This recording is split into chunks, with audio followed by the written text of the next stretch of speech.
Bharatiya Janata party Telangana రాష్ట్ర అధ్యక్షులు కేంద్ర మంత్రి శ్రీ కిషన్ రెడ్డి గారి నేతృత్వంలో విజయ సంకల్ప యాత్ర తెలంగాణ రాష్ట్ర వ్యాప్తంగా చాలా బ్రహ్మాండంగా కొనసాగుతున్నది. మంచి స్పందన వస్తున్నది. దాదాపు 3-4 పార్లమెంట్ నియోజకవర్గాల్లో నేను యాత్రలో పాల్గొనడం జరిగింది. ఇక్కడ వినా కూడా ప్రజలు నరేంద్ర మోడీ గారికి మద్దతు ఇవ్వడం, నరేంద్ర మోడీ గారిని మూడోసారి ప్రధానమంత్రి చేయాలని చెప్పి ప్రజల్లో కూడా ఆలోచన రావడం, ప్రజలు ఈ బస్ యాత్రకు బ్రహ్మాండ స్వాగతం పలకడం, ఇవన్నీ చూస్తుంటే తెలంగాణ రాష్ట్రంలో ఎట్టి బస్సులో 17 సీట్లు భారతీయ జనతా పార్టీ గెలుచుకోబోతున్నది, హైదరాబాద్తో సహా. క్షేత్రస్థాయిలో ప్రజలు అలా నిర్ణయించుకున్నారు. భారతీయ జనతా పార్టీ ఓటేయాలి, మోడీ గారిని ప్రధానమంత్రి చేయాలి, ఈ దేశాన్ని రక్షించుకోవాలి, ఈ దేశాన్ని అభివృద్ధి చేసుకోవాలి, ఈ దేశంలో పేద ప్రజలకు సంక్షేమ పథకాలు అమలు జరగాలి,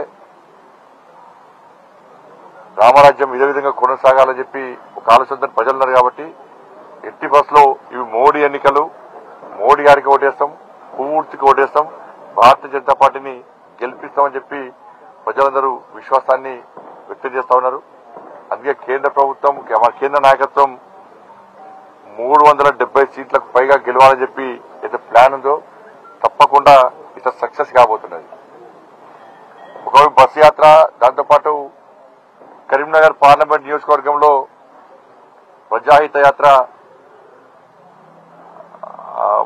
రెండో విడత కూడా ఇలా ప్రారంభిస్తున్నాం. మొదటి విడత రాజన్న సిరిసిల్ల జిల్లాకు సంబంధించి వేములవాడ, సిరిసిల్ల నియోజకవర్గాలను పూర్తి చేయడం జరిగింది. రెండో విడత ప్రజాహిత యాత్ర హుజరాబాద్, మానకొండూరు, చొప్పదండి, కరీంనగర్ ఈ నియోజకవర్గాల్లో ఈ యాత్రను మనం కొనసాగించే ప్రయత్నం చేస్తున్నాం. ఈ రోజు ప్రారంభం చేస్తున్నాం. మధ్యలో జాతీయ నాయకుల సమావేశాలుంటే ఒక్కరోజు బ్రేక్ ఇచ్చి కూడా ఈ యాత్రను కంటిన్యూస్ గా మిగతా నియోజకవర్గాలు పూర్తి వరకు కూడా ఈ యాత్రను కొనసాగించే ప్రయత్నం చేస్తున్నాం. ఈ యాత్ర కూడా గతంలో ఏ విధంగా స్పందించిందో అందరికీ తెలుసు. నరేంద్ర మోడీ గారిని మూడోసారి ప్రధానమంత్రిగా చేయాలని చెప్పి ఒక లక్ష్యంతో ఈ యాత్రను కొనసాగిస్తున్నాం. ప్రజలు కూడా బ్రహ్మాండంగా స్వాగతం పలుకుతున్నారు. పెద్ద ఎత్తున కార్యకర్తలు ప్రజలు తరలి వస్తున్నారు. తప్పకుండా కరీంనగర్ పార్లమెంట్ నియోజకవర్గంలో కూడా ప్రజల ఆశీర్వాదంతో కార్యకర్తల నాయకులు కష్టపడి పనిచేస్తున్న ఫలితంగా భారీ మెజార్టీతో భారతీయ జనతా పార్టీ గెలవబోతున్నారు. కవిత లెటర్ రాసిర్రు, సిబిఐ, ఈడీ చూసుకుంటారు. సిబిఐకి, ఈడీకి భారతీయ జనతా పార్టీ మాకు సంబంధం లేదు. వాటిని శాసించేటువంటి అధికారం భారతీయ జనతా పార్టీ లేదు, కేంద్ర ప్రభుత్వానికి లేదు. అవి విచారణ సంస్థలు, వాళ్లకున్న ఆధారంగా వాళ్ళు విచారిస్తారు.